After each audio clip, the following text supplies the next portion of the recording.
ஆண்டவரால் தேர்ந்து கொள்ளப்பட்டு இருக்கின்ற சகோதர சகோதரிகளே, இயேசு எண்ணற்ற மக்களுக்கு உணவினை தருகிறார். 5 வார்கோதுமை அப்பங்களும் 2 மீன்களும் அந்த சிறுவனிடமிருந்து பெற்று அதை எண்ணற்ற மக்களுக்கு உணவளித்தார் அல்லவா? அதன் தொடர்ச்சியாக இயேசுவை அந்த மக்கள் அரசராக்கப் போகிறார்கள் என்பதை உணர்ந்து தனியாக மலைக்கு சென்றார் அல்லவா? அவ்வாறு தனியாக மலைக்கு சென்று ஜெபித்து கொண்டிருக்கிறார். அப்பொழுது இரவு நேரமாகிறது. சீடர்கள் அவர்கள் படகேறி மறுகரைக்கு செல்கிறார்கள். அவ்வாறு மறுகரைக்கு செல்வதற்கு முன்னதாக நடந்தேறிய நிகழ்வுகளைத்தான் இன்றைய விவிலிய பகுதி நமக்கு தருகிறது. இயேசு உயிர்த்தெழுந்த பிறகு சீடர்களுக்கு அளித்தது உங்களுக்கு அமைதி உரித்தாக என்கின்ற வாழ்த்து, அவருடைய உறுதிப்பாடு, அவருடைய உடனிருப்பு. இப்பொழுதும் கூட இயேசு அந்த சீடர்கள் மறுகரைக்கு செல்கின்ற வேளையில் அவர்களை சந்திக்கிறார். இயேசு அவர்களை சந்தித்த நிகழ்வு எப்படிப்பட்ட நிகழ்வாக இருந்தது என்றால், இயேசு இரவில் அவர்களை சந்திக்கிறார். மலையிலே தனியாக ஜெபித்துவிட்டு அவர்களை சந்திக்க வருகிறார். அவர்கள் மறுகரைக்கு செல்கின்ற பொழுது அங்கு இருட்டிய நேரத்தில் பெருங்காற்று வீசுகிறது, கடல் பொங்கி எழுகிறது. அதனால் சீடர்கள் பயப்படுகிறார்கள், அச்சப்படுகிறார்கள்.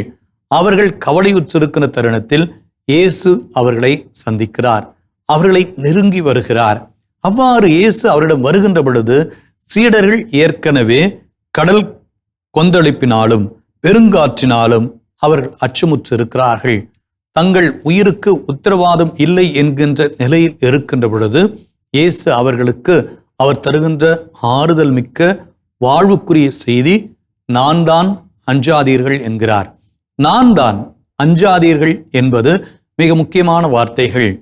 இயேசு தொடர்ந்து அவர் தன்னுடைய மேன்மையை எடுத்து எம்புகின்றார்.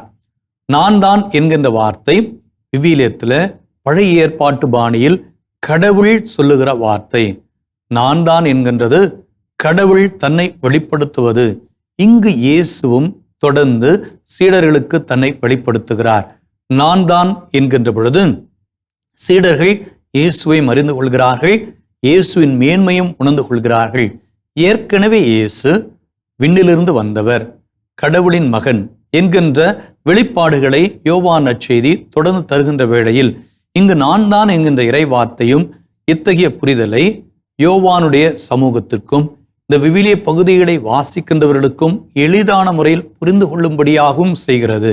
அதே வேளையில் நான் தான், அஞ்சாதீர்கள் என்கின்ற இந்த வார்த்தைகள், இந்த சொல்லாடல், இந்த வார்த்தைகளின் தொகுப்பு இயேசுவின் மேன்மையை எடுத்து எம்புகின்றது. இயேசுவின் உயர்வினை நாம் புரிந்து கொள்ள தூண்டுகிறது. அதே வேளையில் அஞ்சாதீர்கள் என்ற இந்த வார்த்தையும் கூட விவிலியத்தில் ஏறக்குறைய 365 முறை இருப்பதாக விவிலிய வல்லுநர்கள் கூறுகிறார்கள். ஆண்டிலே ஒவ்வொரு நாளும் கடவுளின் துணையோடு, இயேசுவின் துணையோடு அஞ்சாமல் வாழ்வினை எதிர்கொள்ள நம்மை தூண்டுகிறது.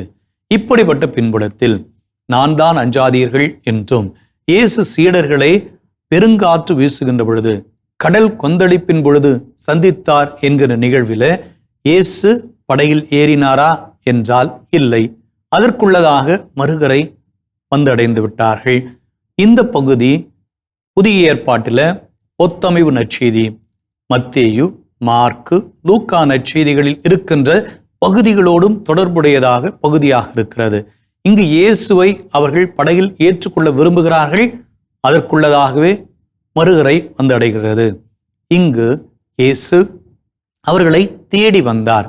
இயேசு அவர்களோடு பயணம் மேற்கொள்ள விரும்புகிறார் என்பதும், அதே வேளையில் இயேசு அவர்களுக்குரிய வாழ்வுக்குரிய செய்தியை, தெளிவினை தந்தார். நான் தான், அஞ்சாதீர்கள் என்பதன் வழியாக அவர்கள் இயேசுவை கண்டுகொண்டார்கள் என்பதையும் உணர்த்துகிறது. ஆகவே அன்புக்குரியவர்களே, இன்றைய நாளுக்குரிய வாழ்வியல் செய்தி என்ன? நாம் எதை செயல்படுத்த போகிறோம் என்றால், இயேசு என்னோடு இருக்கிறார், அஞ்சாதீர்கள் நான் தான் என்கிறார். என்னுடைய வாழ்வில் எத்தகைய சூழல்கள் வந்தாலும் என்னை விட்டு அகலாமல், நான் விரும்பினாலும் விரும்பாவிட்டாலும், நான் தேடினாலும் தேடாவிட்டாலும் இயேசு என்னை தேடி வருகிறார். இயேசு என்னுடைய வாழ்வின் நிகழ்வுகளில் என்னை நாடி வருகிறார் என்கின்ற நேர்மறையான எண்ணத்தை நாம் நமதாக்குவோம். இயேசு என்னை தேடி வருவதால் நான் வாழ்வினை பெறுகிறேன், நான் வளமை அடைகிறேன், என்னுடைய வாழ்வுக்குரிய பிரச்சனைகளின் தீர்வினை பெறுகிறேன் என்பதை புரிந்து கொள்வோமா? இந்த செய்திகளின் பின்புலத்தில் அஞ்சாதீர்கள் என்கின்ற அந்த வார்த்தையை இயேசு சீடர்களுக்கு சொன்னதை எனக்கும் சொல்கிறார் என்பதையே இன்றைய நாளுக்குரிய அருள்வாக்கு வாசிப்பு வசனமாக தொடர்ந்து முயற்சிப்போம். இதன் வழியாக ஆண்டவர் இயேசுவின் ஆற்றல் பெறுவோம், ஆசி பெறுவோம். உங்களுக்கு அமைதி உரித்தாகுக. ஆமேன்.